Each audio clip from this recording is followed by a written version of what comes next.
Arestado ang 74 na individual na sangkot umano sa pamamahala at pagpapatakbo ng iligal na online raffle sa bayan ng San Vicente, Tarlac. Matapos ang isinagawang operasyon na pinangunahan ng PNP Anti-Cybercrime Group. Nagbabalita dyan si Patrolwoman Mary Grace Artizuela. Sinalakay ng PNP Anti-Cybercrime Group katuwang iba't ibang unit ng pulisya at mga ahensya ng gobyerno ang isang illegal na raffle operation sa San Vicente, Tarlac.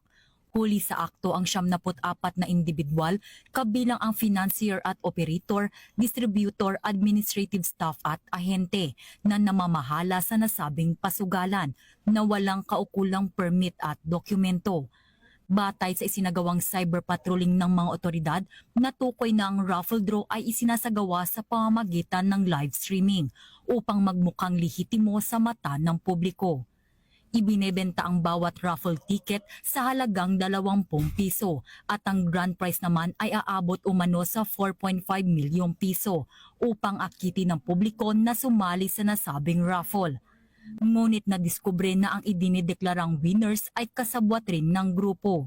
Nung kami ay nagsagawa ng verification sa local government units, sa SEC, sa BIR, PAGCOR, DTI, wala po lahat silang any documents that could prove na legit yung ginagawa nila. Sinampahan na ang mga naaresto sa reklamong paglabag sa illegal gambling na may kaugnayan sa Cybercrime Prevention Act.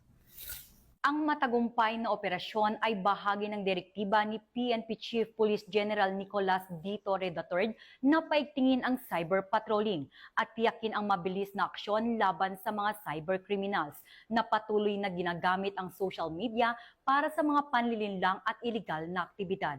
Mula dito sa Campo Crame, ako ang inyong PNN correspondent, Patrolwoman Mary Grace Artizuela, nagbabalita para sa Police News Network, alagad ng batas, tagataguyod ng balitang pulis.